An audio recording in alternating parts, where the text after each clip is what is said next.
Tema de hoje, no Salmo 23, viva uma vida com tranquilidade. Eu quero ler com vocês o Salmo 23, vocês me acompanhem nas telas, porque a cada domingo aqui, eu vou ler o Salmo 23 numa tradução diferente. No domingo passado nós lemos a Nova Versão Internacional, que é a que mais usamos aqui na nossa comunidade, e hoje eu optei para a mais antiga e tradicional, não a mais antiga, mas a mais tradicional texto sagrado usado pela Igreja Evangélica Brasileira por muitos anos, que é a tradução de Almeida Revista e Corrigida. E acompanhe então comigo aqui o texto. Se você quiser, podemos até fazer o seguinte: se você quiser rezar o texto junto comigo, porque uma leitura em conjunto parece uma reza, não é? Vamos ler juntos o texto? Se você quiser, não é obrigado, mas se você quiser, leia junto comigo. Eu, na verdade, decorei esse texto quando era criança, nessa versão aqui. Então, aqueles que sabem de cor, podem também ir se lembrando à medida que também vem o texto nas telas. Vamos juntos ler o texto.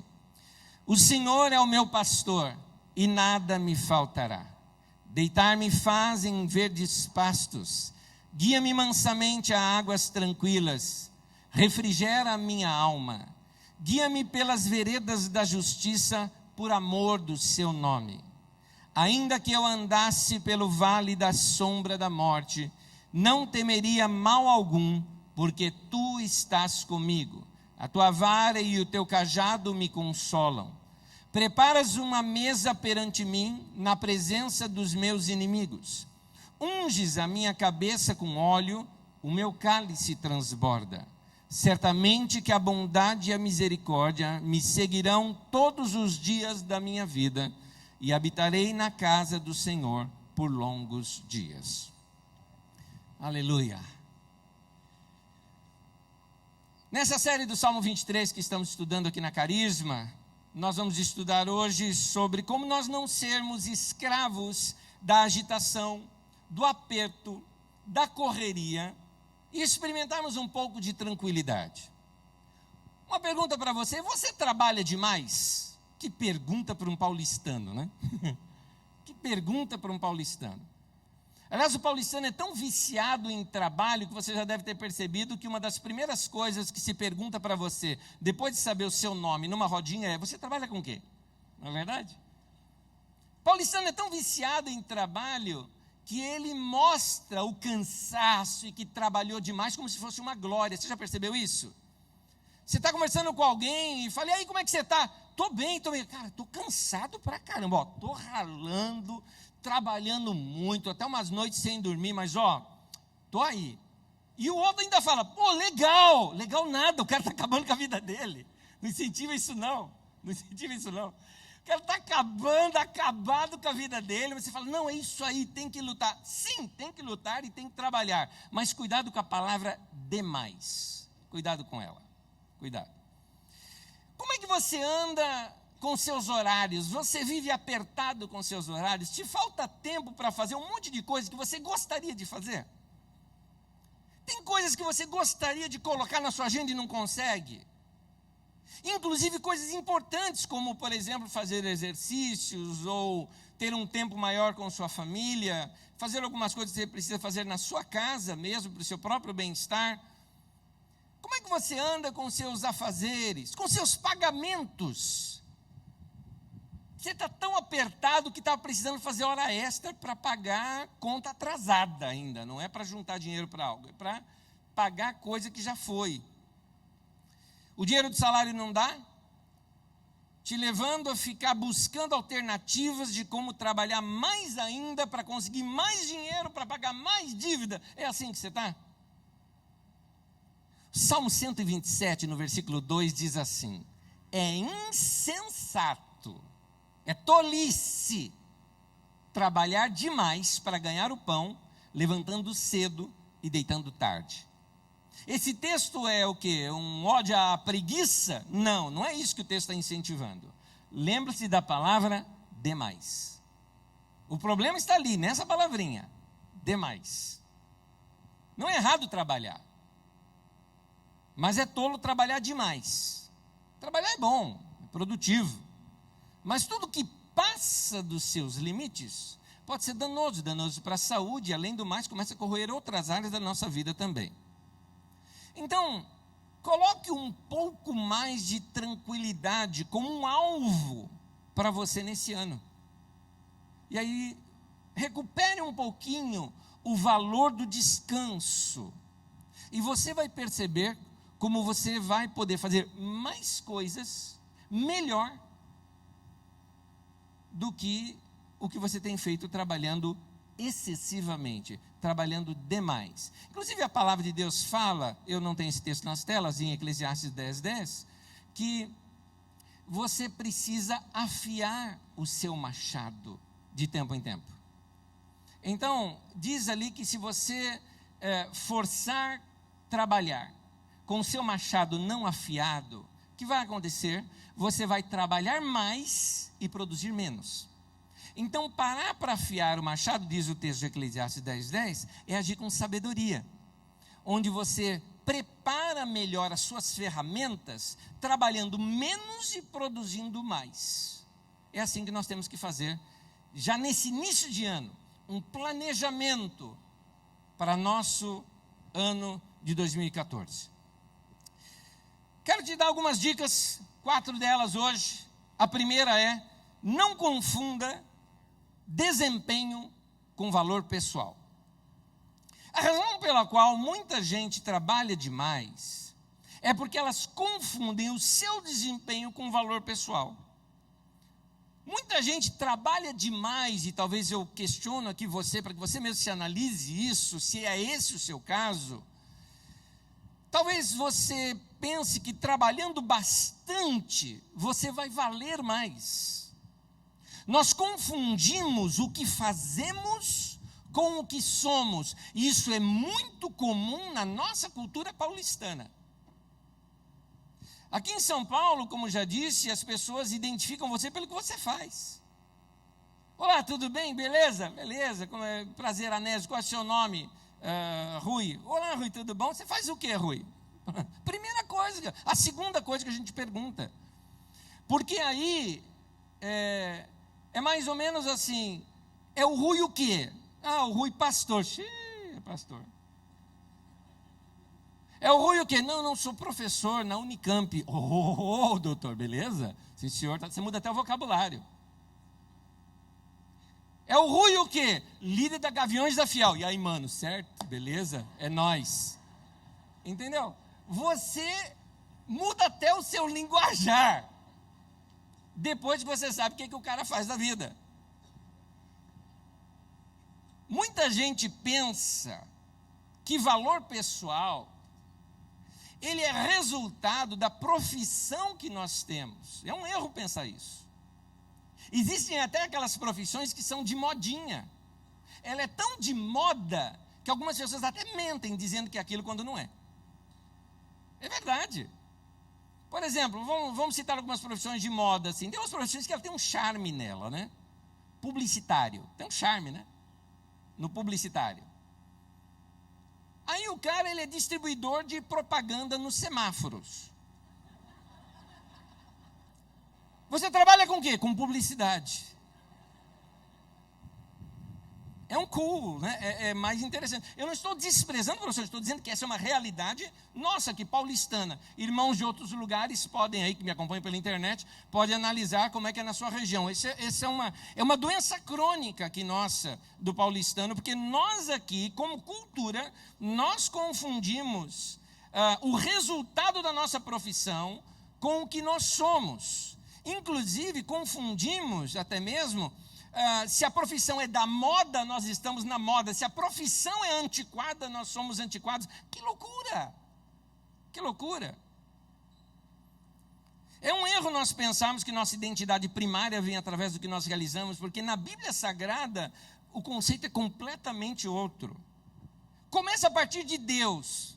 Quando Moisés chega para Deus e pergunta: quem eu vou dizer para o povo que é o Senhor? Qual é o teu nome? Dá um nome para o Senhor. Ele fala: eu sou o que eu sou.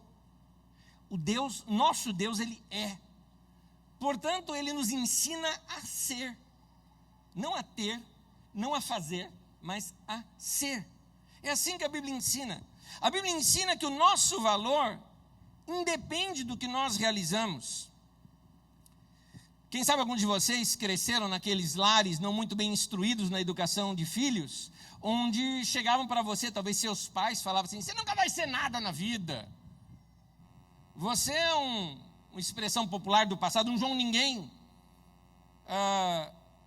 Talvez um professor já tenha te dito isso, em sala de aula, um bullying público.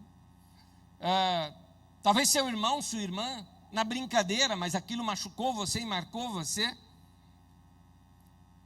E pior ainda é quando a gente ouve dos nossos pais ou avós que a gente nunca vai servir para nada.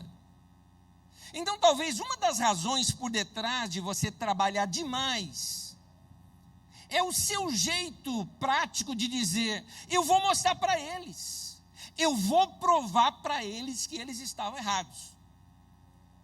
O pior é que você nunca vai ficar satisfeito com o seu desempenho. Algo em você vai ficar remoendo o tempo todo lá dentro, dizendo: não para de lutar, porque senão alguém vai te passar a perna. E aí você sente a necessidade de provar o seu valor, não pelo que você é, mas provar o seu valor pelo trabalho.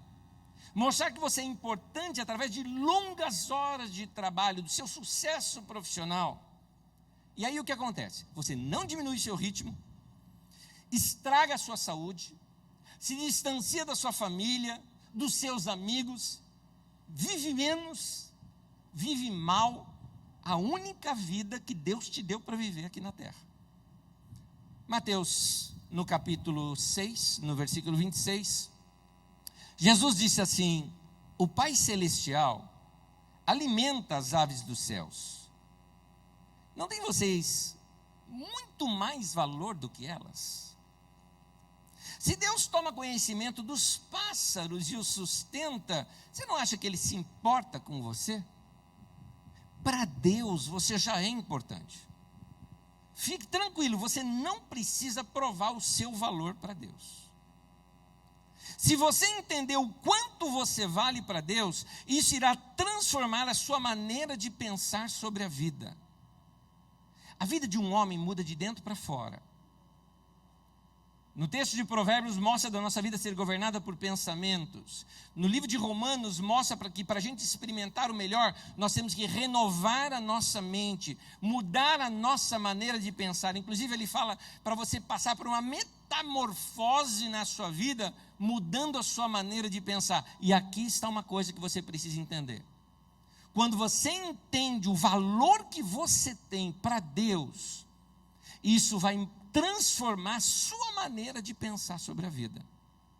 Você não vai querer viver uma vida tendo que provar nada para ninguém. Você vai viver a sua vida, aliás, ao contrário. Você vai querer ser o mais original possível, porque quando você quer mostrar alguma coisa para alguém que você não é, você é falso. Então, quando você entende isso, você passa a ser original. A sua ideia é aquela: eu quero ser eu mesmo. Olha a lógica disso. Se Deus me ama, eu valho demais para Ele. Tudo que Deus faz é bom. Deus só faz coisa boa. E Deus me fez. Ora, se Deus me fez, Ele já me fez bom, me fez certo, me fez adequado. Então, quanto mais eu for eu mesmo, mais no centro da vontade de Deus eu vou estar. Entendeu isso?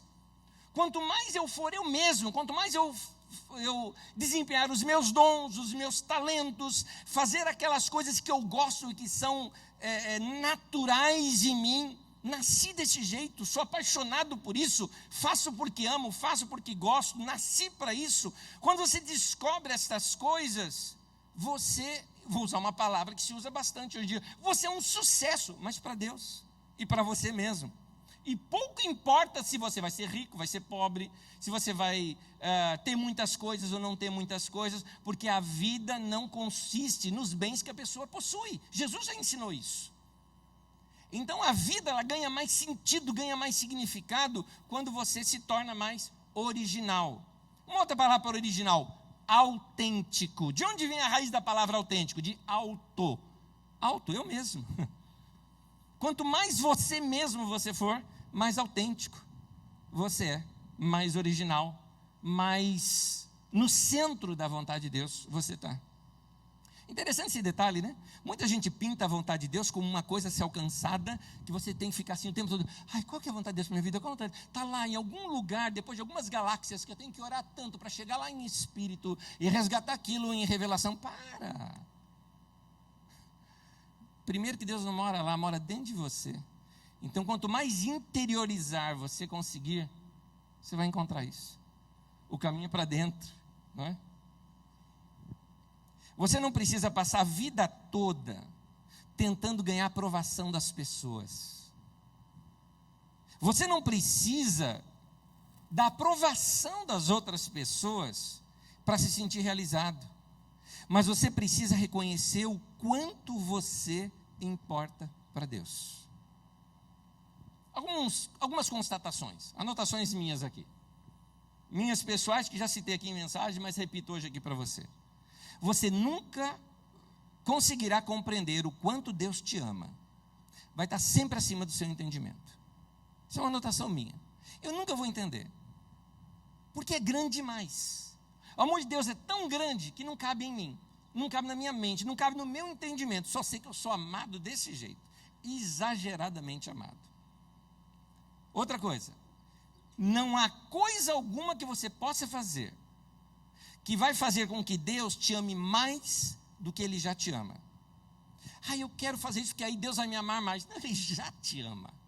Ele não ama como recompensa. Se você fizer as coisas certinho, eu vou te amar. Se você não fizer, eu não vou te amar. Deus não é assim. Deus não é humano, não é instável, não é? Deus é Deus. Ele é grande, infinito, e nessa sua infinitude, Ele tem também esse amor infinito por nós. Não há coisa alguma que você possa fazer também que vai fazer Deus te amar menos. Porque o amor de Deus não é baseado em desempenho. É um amor incondicional, é baseado em quem Deus é. O amor de Deus não é baseado em desempenho. Não importa quão bom você é ou quão ruim, Deus te ama do mesmo jeito. Sabendo disso, você não precisa provar nada para ninguém, nem provar nada para você mesmo, trabalhando excessivamente. Lembre-se que eu não estou falando de trabalho, estou falando de trabalho excessivo, de demasiado. Daquela situação já doentia, em que a pessoa precisa trabalhar demais e se acabar na vida, para tentar ainda provar para os outros isso. Isso é doentio. Então, seja você mesmo e não viva para ficar provando nada para ninguém. Essa é a primeira dica que eu te dou. Não confunda desempenho com valor pessoal. Segunda dica. Descubra que as melhores coisas da vida não são coisas. Eu acho que essa é quase a frase da minha vida. Uma vez eu estava em algum lugar, não sei, uma dessas redes sociais, em que tinha ali uma frase que te represente. Eu coloquei essa: as melhores coisas da vida não são coisas. E eu estava na busca na internet de uma foto e resolvi usar uma foto. Eu não me lembro se essa foto fui eu ou foi o Kleber que tirou, mas é uma foto nossa, foi tirada lá na África, onde estão ali os meninos jogando bola, com uma bola que é feita com papel amassado, plástico, restos de plásticos, amarrados, e aquela era a bola deles. E eu vou dizer uma coisa, estavam felizes a beça. Porque o gostoso é estar junto. Qual que é o gostoso do futebol de criança? Estar com os amigos. Esse aqui é o gostoso. O gostoso é jogar, o gostoso é brincar. As melhores coisas da vida não são coisas. Portanto, eu não preciso de tanto dinheiro assim, como o capitalismo prega. Eu não preciso de dinheiro para ser feliz. Uma das coisas que nos levam a trabalhar muito e a viver uma vida agitada, trabalhando demais, estou falando demasiado, é o nosso desejo de adquirir. É a sensação de que comprar vai nos dar mais poder, vai nos dar status. Tenta se lembrar da sua sensação quando mudou o nível, ou você recebeu o primeiro cartão de crédito, ou mudou o nível, a configuração, o status do seu cartão de crédito, sabe? Antes era simples, agora ele é gold.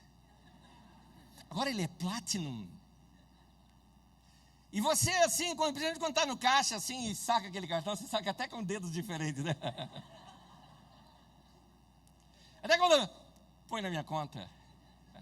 A sensação de poder, de status, isso é banal.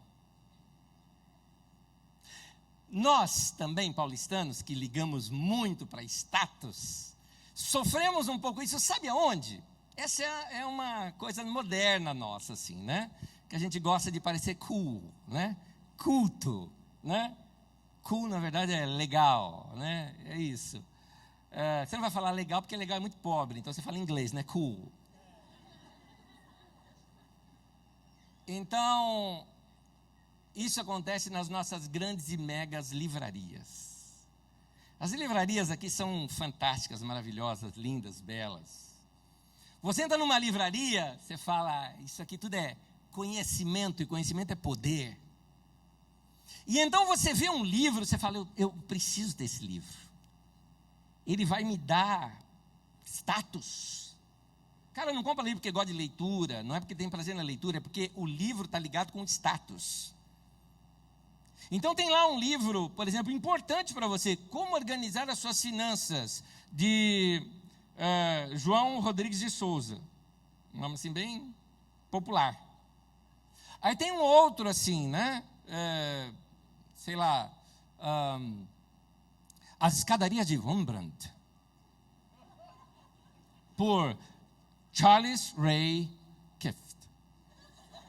Falei esse livro, aquela foto exótica na capa, e você pega aquele livro, compra, sai de lá já se sentindo assim um lord inglês. Alguém que acabou de chegar da Europa, viu alguns castelos, e vai para cá se sentindo assim. Detalhe, você nunca leu o livro. O livro fica em casa, porque você trabalha demais. O livro vai ficar na sua casa, mas você tem o livro. Um dia você está numa roda de amigos e alguém cita esse nome que eu nem me lembro mais porque eu inventei. E então você fala, eu tenho esse livro. Ele, então, aquela parte, não, eu ainda não cheguei nessa parte. Né? Você percebeu que você comprou não pelo prazer de leitura, mas comprou por status? Como a gente é tolo. É bobinho isso. Quanta coisa você tem na sua casa, olha que você vai lembrar, hein? Que você comprou e nem desfrutou. Você está se lembrando. Aquele CD de show que você falou, eu preciso ter esse show. Comprou, assistiu uma vez pela metade, parou, está lá até hoje, mas está lá. Para que um dia você estiver numa roda de amigos e tudo mais, você fala, eu tenho o show desses caras quando fizeram em tal lugar, eu tenho, olha a expressão. Parece que o que a gente tem dá valor para a gente. E aí você tem um monte de coisa na sua casa, você tem jogos que você comprou e nunca jogou, nunca desfrutou, está lá na sua casa, caixas de jogos que você abriu uma vez e nunca mais jogou, e ainda quer ganhar mais. Chega no fim do ano, fica esperando ganhar mais coisas, quando não, você vai e compra mais coisas, e nem desfrutou ainda das coisas que você já comprou e conquistou. E aí? Revezamento de anjo, gente, olha aqui. Ó. Ele estava atrasado, era às 11 horas que ele tinha que trocar, são 11h09, saiu correndo, mas tudo bem.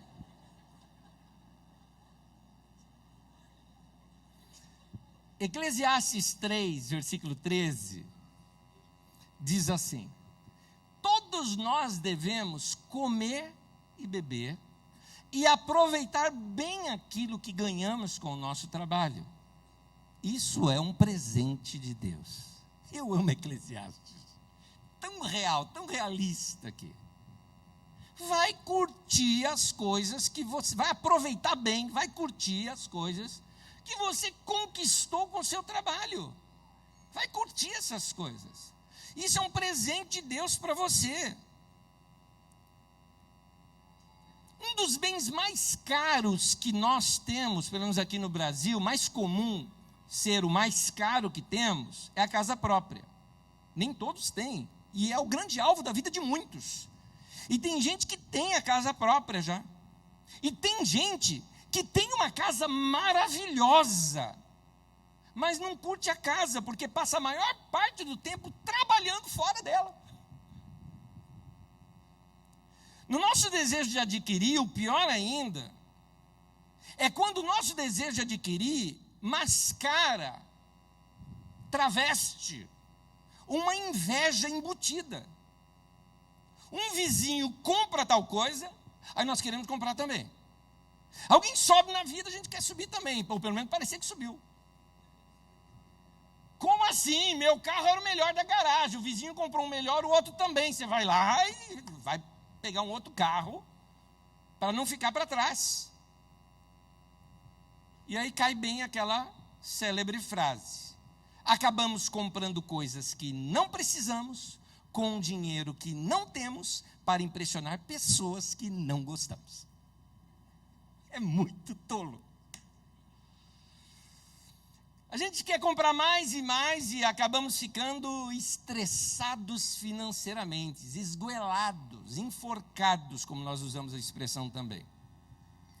E aí, tanto o marido quanto a esposa precisam trabalhar, e trabalhar muito. Alguns até fazendo hora extra, para conseguir saldar os compromissos já assumidos nessa correria de ter que mostrar para alguém alguma coisa. E aí nós vivemos para pagar dívida, para pagar carnê e financiamento. Deixa eu aproveitar que é início de ano, deixa eu te deprimir um pouco, que aí até o fim do ano você sair dessa depressão. Mas eu preciso te acordar, preciso te chocar.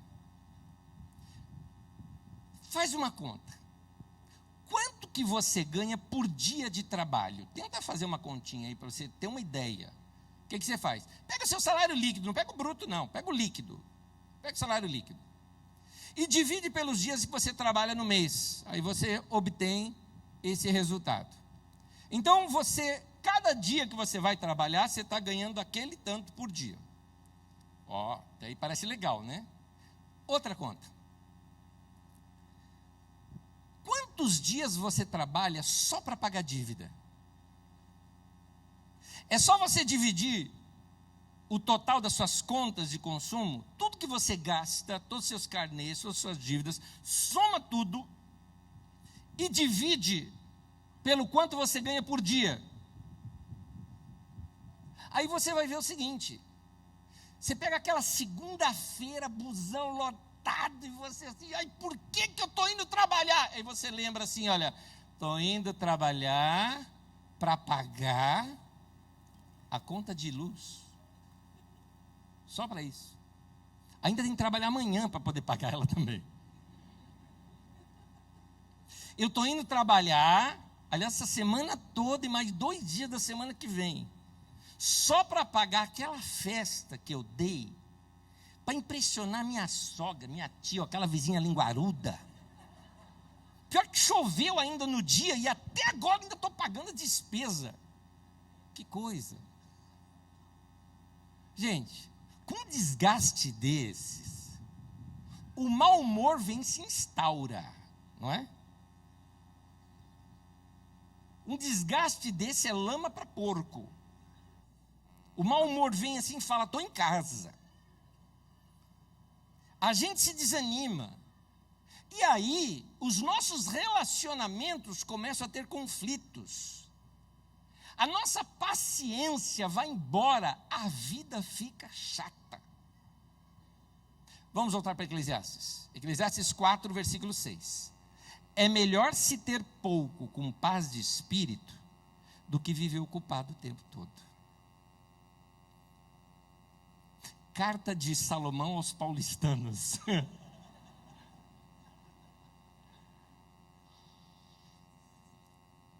De novo, as melhores coisas da vida não são coisas. Tanto eu aqui quanto outros pastores aqui já tiveram a ruim, desagradável experiência de estar próximo de pessoas perto de sua morte. Ela é muito didática para nós, mas a morte sempre é ruim. Mas eu nunca ouvi alguém que estava prestes a morrer dizendo assim: olha, eu me arrependo tanto de não ter trabalhado mais. Eu nunca ouvi isso e acho que nunca vou ouvir na vida. O que muita gente diz é: que pena que eu não passei mais tempo com os meus filhos. Que pena que eu não gastei mais tempo com a minha esposa. Que tempo que eu não gastei tempo com os meus amigos, gente que eu amava. Por que eu não servi melhor a Deus na minha vida? Gente, nós vivemos adquirindo coisas, mas nada disso que a gente adquire vai com a gente depois da morte. A gente nunca viu um cortejo funeral sendo seguido por um caminhão de mudança, não é mesmo? Não é? Levando junto com o faraó ali, não é? Alguma coisa. Querido, procure se contentar com o que você tem, ao invés de tentar sempre querer acumular mais. Porque esse desejo de acumular mais é aquela coisa: eu preciso mostrar que eu sou alguém, então eu tenho que consumir para mostrar que eu tenho. Só que para você consumir, você tem que aumentar seus horários de trabalho. Se aumenta seus horários de trabalho, detona sua saúde, seus relacionamentos, sua vida, e você vai e acaba vivendo menos e uma vida podre. Vamos ser sábios. Amém? Terceira dica. Coloque você mesmo algumas regras para a sua vida. Principalmente se você é autônomo. Se você é autônomo, coloque limites de horário de trabalho na sua vida. O horário de saída é horário de saída. Não leva a empresa para dentro da tua casa, junto com você, dentro da tua cabeça. Se eu não colocar alguns limites e algumas regras na minha vida, o trabalho vai invadir alguns outros momentos que são importantes para se ter uma vida saudável. Ao longo dessa semana eu tirei um tempo de folga com a minha família, na semana passada também. Os finais de semana estava por aqui, então estou ministrando com vocês. Eu quero que você saiba que se você me mandou algum e-mail, algum recado e tudo mais, eu acho que eu não vi, tá? E não viu por quê? Porque eu não quis ver. Mas eu escrevi para você, era importante para você, para mim não, para mim era importante ficar com a minha família e longe de tudo. Inclusive nós passeamos por um lugar onde não pegava celular, não pegava internet, não era o inferno, mas ao contrário, um lugar muito gostoso, um lugar lindo, aliás, eu amei o lugar onde eu estava, lindo, maravilhoso, gostoso. Um irmão muito querido me emprestou uma chácara e me diverti demais naquele lugar, maravilhoso. E foi muito bom ter me isolado do mundo. Minha esposa sabe muito bem que eu tenho um dia de folga na semana. E aquele dia eu evito mexer com e-mails de trabalho. Eu não mexo. Quem trabalha comigo sabe. Quando eu estou de folga, não vai. E para me achar, então, a pessoa me liga no celular, eu não estou com o celular está guardado, ou está em algum lugar, ou está desligado. Para depois eu ver quem ligou, só isso. No máximo, porque pode ser alguém morreu, como acontece, né? Fulano morreu, eu fico sabendo depois. Mas, assim, a vida, você tem que colocar alguns limites. Ainda mais que o meu trabalho é com gente. Então eu tenho que me limitar de gente. Então tem dia que eu me isolo de tudo, de todos. Porque eu quero curtir as minhas coisas, o meu pessoal, minha família.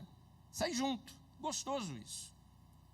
Se eu não colocar esses limites, o meu trabalho, assim como o seu, estou falando de mim, você fala de você, vai invadir algumas outras áreas que são importantes para você ter uma vida saudável. Normalmente, o primeiro lugar que o trabalho invade é o da família.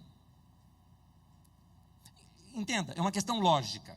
Você não tem poder de acrescentar mais horas na sua vida. Até Jesus falou, não adianta você se preocupar que você não vai acrescentar sequer um segundo a mais, 1 minuto a mais na sua vida. Você não tem esse poder. Você vai ter as mesmas 24 horas. Ora, se você vai trabalhar um pouco a mais, você vai ter que debitar de alguma outra área da tua vida aquelas horas a mais. Tudo que você vai fazer a mais, você vai debitar de alguma coisa. E normalmente o primeiro débito que vem é da família. Porque parece que está justificando, né? Não, eu estou trabalhando muito, mas é para o bem de vocês. Filhos não costumam entender muito bem isso. Um parentezinho, foi uma charge que eu vi há um tempo atrás, achei muito interessante, onde um menino chegava assim, pai, vamos brincar? Filho, o papai não pode agora, tá? Tá bom. Outro quadrinho. Pai, e aí, vamos brincar? O menino já estava um pouquinho maior. Pai, vamos jogar bola? Filho, o papai não pode agora, eu estou trabalhando e resolvendo alguns problemas aqui. O filho já quase adolescente. Ô, pai, eu queria falar com você. Filho, eu não estou com tempo agora, tal. Aí já está o filho adulto, distante. O pai chega para o filho e fala, filho, nós precisamos conversar. O filho vira para ele e fala, pai, eu não tenho tempo agora. Então, nós temos que perceber que se nós não dedicarmos o tempo necessário para os nossos relacionamentos, nós vamos sofrer lá adiante.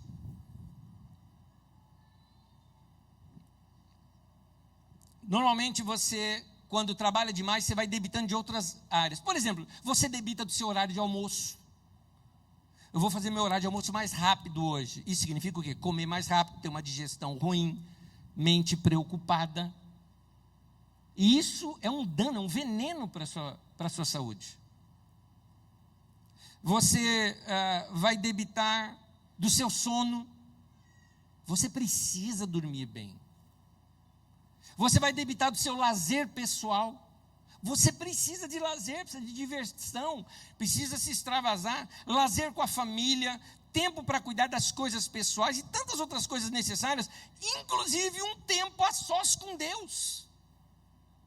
Por isso que você fica assim perdido na vida, dizendo, eu não consigo encontrar direção para a minha vida. Tem que se conectar com Deus, você está desplugado de Deus. Você não está sintonizado com Deus, porque você não dá tempo para isso. Tem muita gente viciada em trabalho. Sem levantar a mão, você é viciado em trabalho? Ou um pouquinho? Ou exagera um pouco? Eu vi umas notinhas, muitos anos atrás, que diziam o seguinte, você sabe que você está viciado em trabalho quando? Todos os cartões de Natal que você recebeu no final do ano vieram dos seus clientes ou de pessoas relacionadas ao seu trabalho. Você sabe que você está viciado em trabalho quando o seu celular está ligado na hora do culto, por exemplo, que você está esperando uma ligação de trabalho. Ou no meio do casamento, ou no meio do cinema, está lá o celular ligado esperando uma ligação de trabalho. Você sabe que você está viciado em trabalho quando a sua família chega para você e diz que você é muito ocupado. O pior de todos é aquele, o material de leitura, quando você vai ao banheiro, tem a ver com o seu trabalho. Você está viciado. Eclesiastes 10, versículo 15, diz assim, somente um homem muito tolo, tão tolo, que nem consegue encontrar o caminho de casa, se esgota de tanto trabalhar. Somente um homem muito tolo, tão tolo, que o cara até perdeu o rumo de casa, se esgota tanto de trabalhar. Se eu sou do tipo que vivo para o trabalho, esse texto está dizendo que eu sou tolo, que eu sou insensato.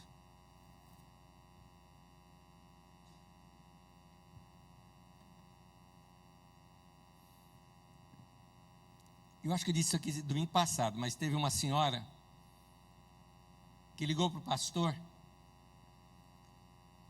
e disse o seguinte, segunda-feira eu fiquei o dia todo ligando para o escritório e não consegui falar com o senhor.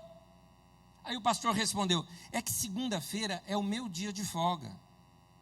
Aí a senhora acrescentou, mas saiba, pastor, que o diabo nunca tira dia de folga. Aí o pastor respondeu, pois é, eu não quero ser parecido com ele. Tá ótimo. Meu irmão, minha irmã, você precisa ter, entenda a minha expressão assim, criar o seu sábado. Lembra desse texto bíblico? Êxodo 20, versículo 9 e 10, está lá nos 10 mandamentos. Faça todo o seu trabalho durante 6 dias da semana, mas o 7º dia é o dia de descanso dedicado a mim. Esse é o sentido do que a Bíblia chama de sábado. Um dia de descanso. Não precisa ser o sábado depois da sexta-feira, antes do domingo. O sábado bíblico é um dia de descanso. Deus, ele estabelece como regra um dia de folga por semana. Lá em Marcos 2:27, Jesus disse: o sábado foi criado para beneficiar o homem. Não importa o dia que você escolhe, contanto que você escolha um dia na semana. Nem sábado, nem domingo, por exemplo, para mim é o meu sábado. Não dá, são dias de trabalho para mim, sábado e domingo. Eu tenho um outro dia da semana para ser o meu sábado, para ser o meu dia de descanso. Eu te pergunto, qual que é o seu? Vou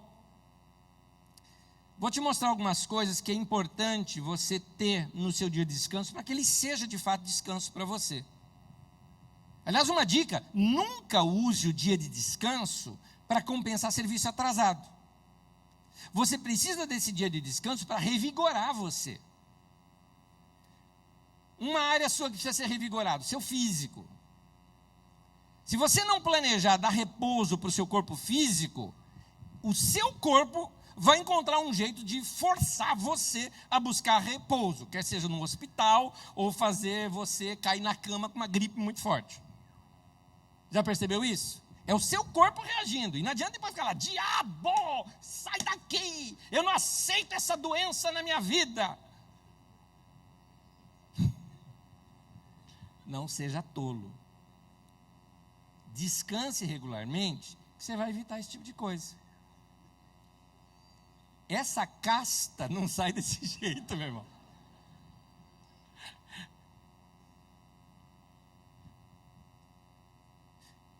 Fique atento com sinais de depressão. Depressão é uma doença moderna. Na verdade não é moderna, mas atualmente ela tem aumentado muito.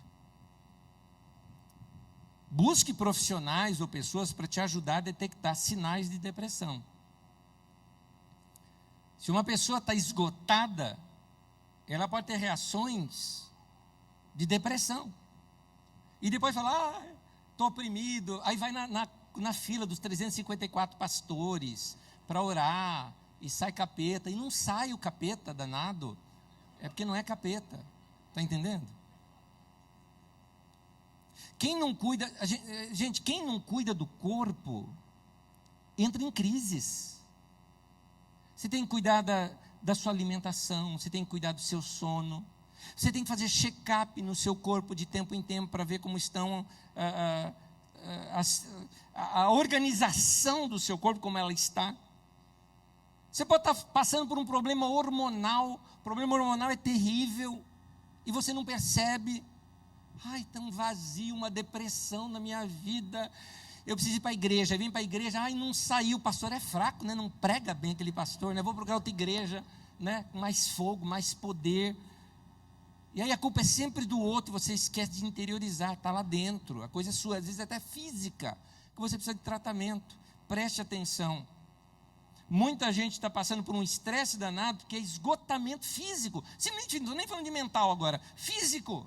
Você precisa dormir. Nós precisamos estar descansados para nós produzirmos o nosso melhor.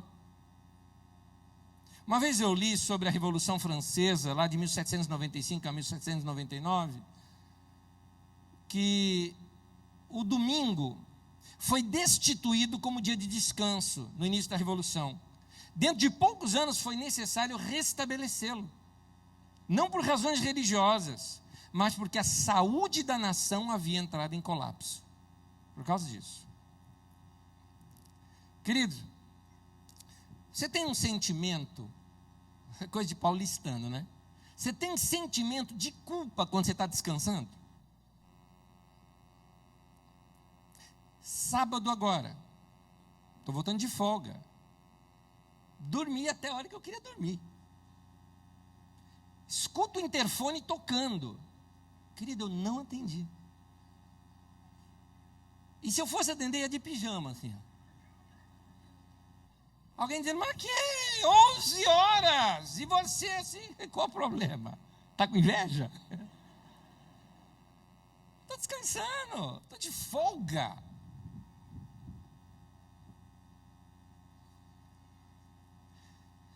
Até Jesus descansava e não se sentia culpado.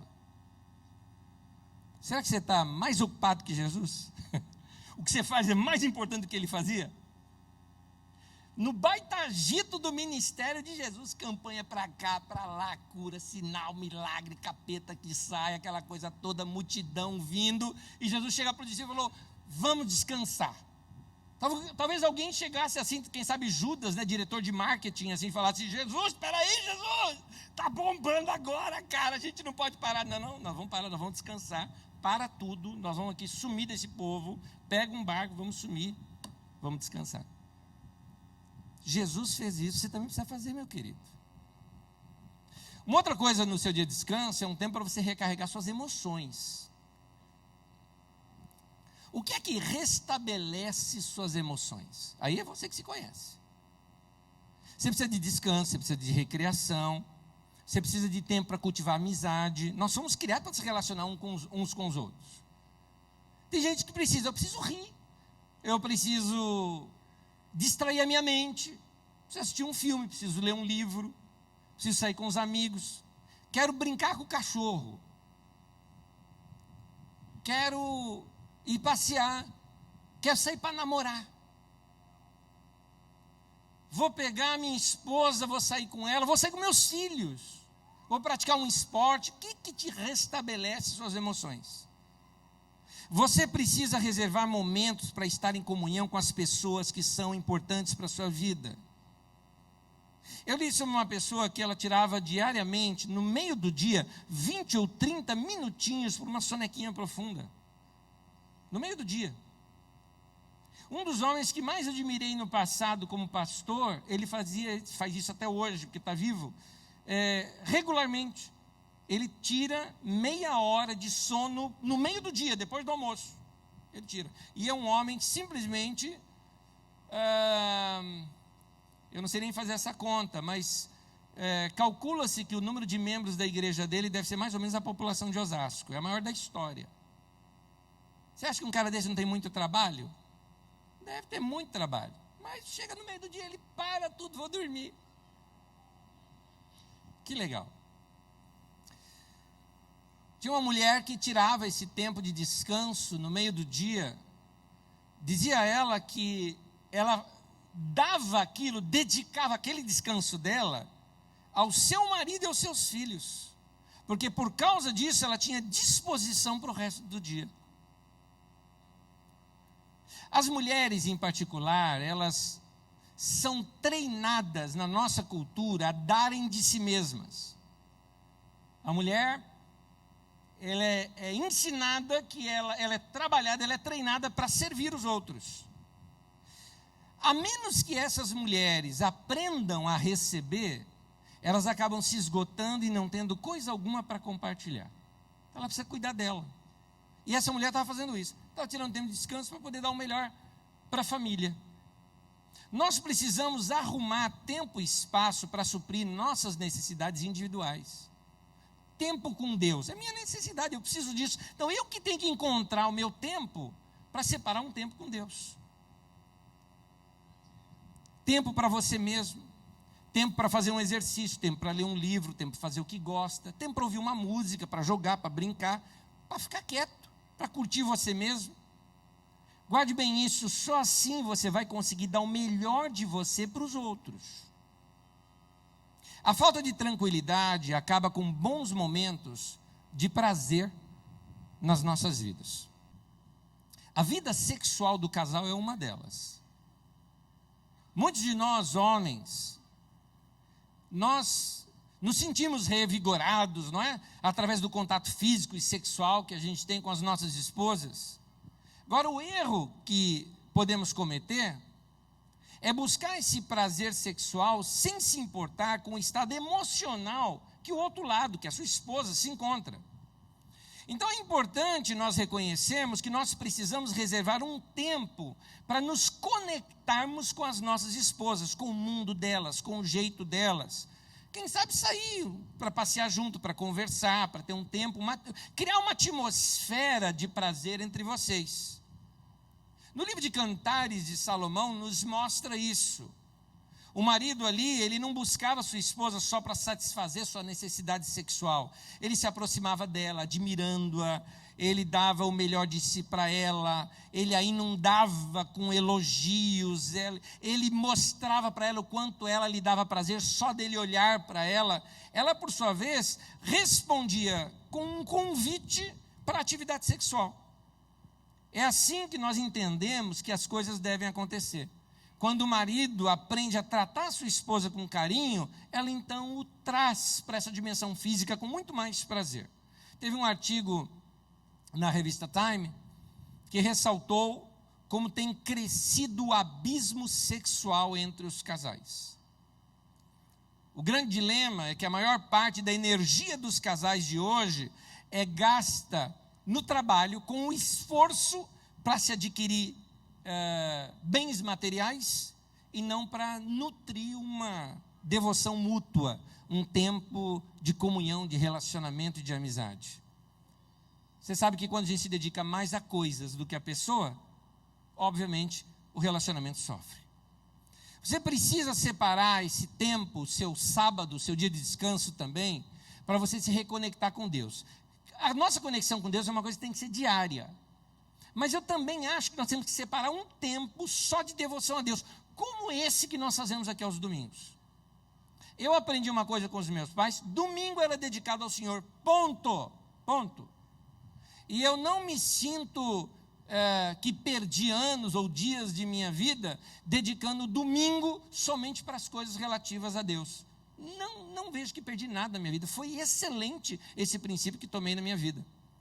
Então dedique você também tempos da sua vida só para Deus. Como, por exemplo, domingo, o culto congregacional. Meu irmão, para de faltar. Você não acha que você falta demais, não, nas reuniões da igreja? Você tinha que estar aqui todo domingo. Tem gente que só vem hoje, dia de ceia. O que é? Peso na consciência?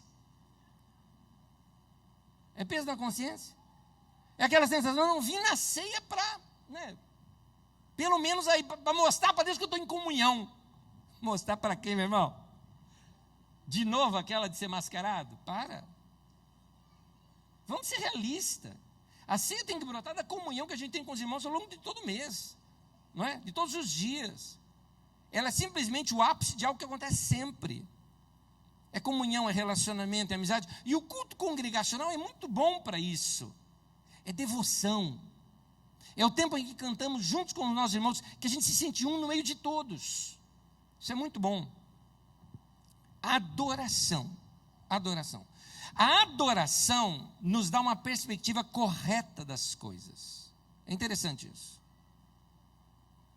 Nota, por exemplo, vamos ser bem práticos. Você vem para o culto com um problemão. A adoração te ajuda a olhar o problema na dimensão apropriada. Você começa a ver a grandeza de Deus, quem Deus é.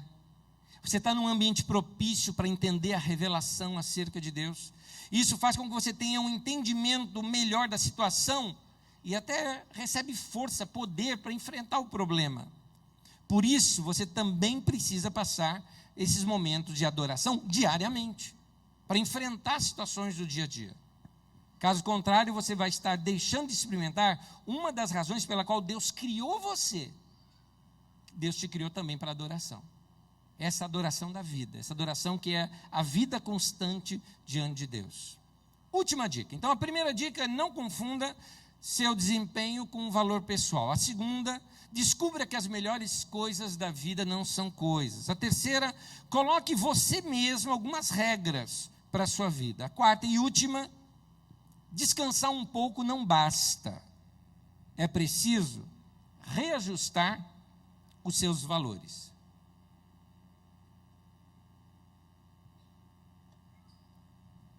Isso sim mexe com a raiz do nosso estresse. É preciso repensar a vida. Eu acho que a maioria aqui já deve ter tirado férias recentemente. Se não, alguns de vocês talvez já percebem. Eu estou precisando de férias.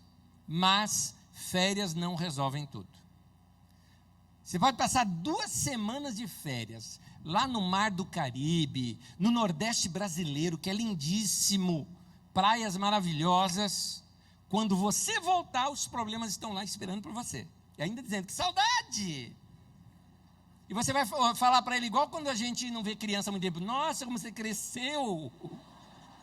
Não é? Pois é. As pressões estão te aguardando.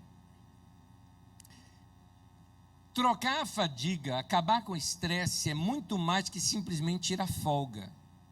Significa o que eu disse no começo, reajustar os seus valores, mudar sua maneira de pensar, substituir essa vida de pressão que nos causa estresse pela paz, aquela tranquilidade que é o tema da nossa mensagem, que vem de Deus.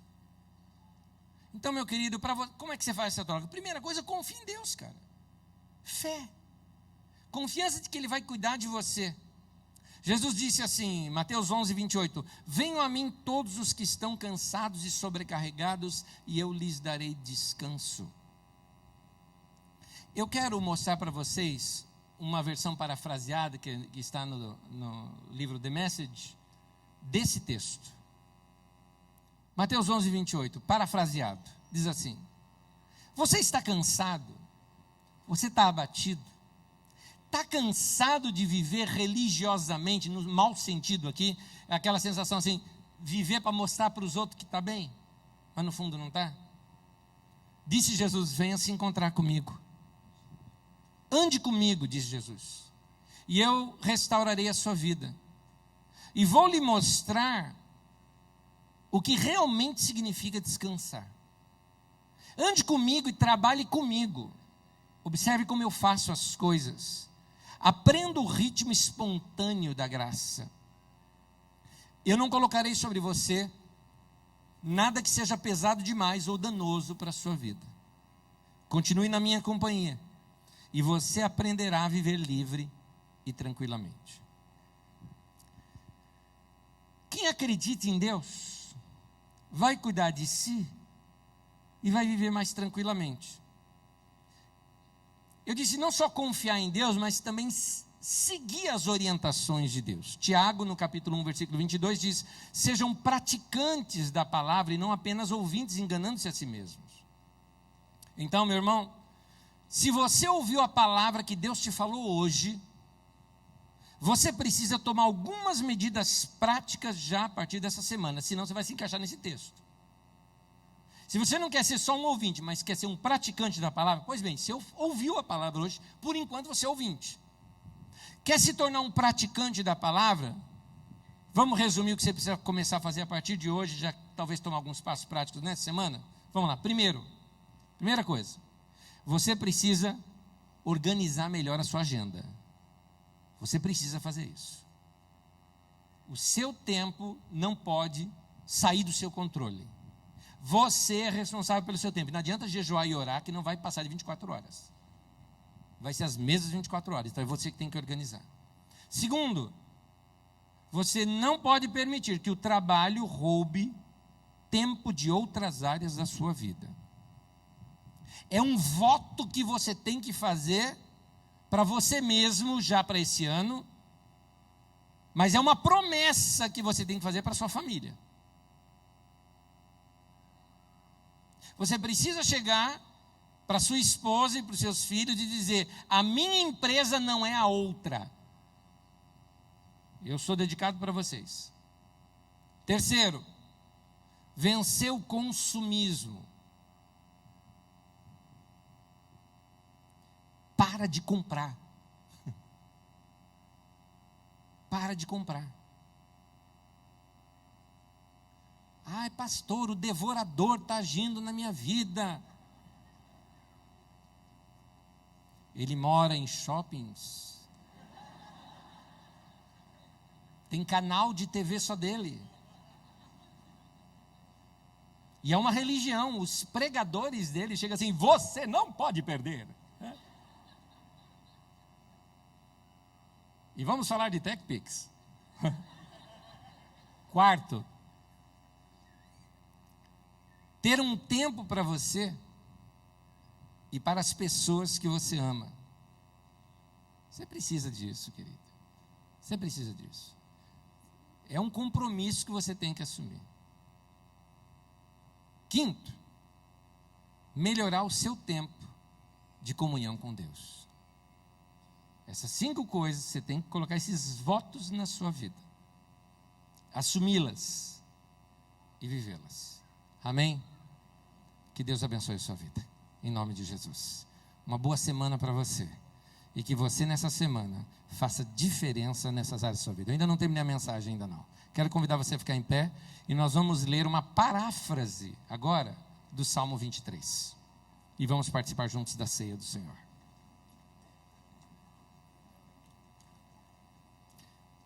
Salmo 23, uma paráfrase diz assim: o Senhor é quem estabelece o ritmo da minha vida, por isso eu não me apressarei. Ele me faz parar e descansar regularmente. Lembra que é uma ovelhinha dizendo do pastor dela. Ele me faz visualizar os momentos de quietude para restaurar a minha serenidade. O texto está trazendo isso agora bem para nós. Ele me dá tranquilidade de espírito e me guia com sua paz. Apesar de eu ter muita coisa para fazer durante esse dia, não vou ficar apreensivo, pois é certo que Ele estará presente ao meu lado. A sua grandeza e soberania trazem equilíbrio à minha vida. No meio das minhas atividades, Ele derrama tranquilidade sobre a minha mente e me faz transbordar de alegria. Certamente a minha vida produzirá frutos de harmonia e eficiência, pois andarei no ritmo estabelecido pelo meu Senhor e habitarei para sempre. Amém. Que Deus nos abençoe na sua palavra. Ao nosso Deus.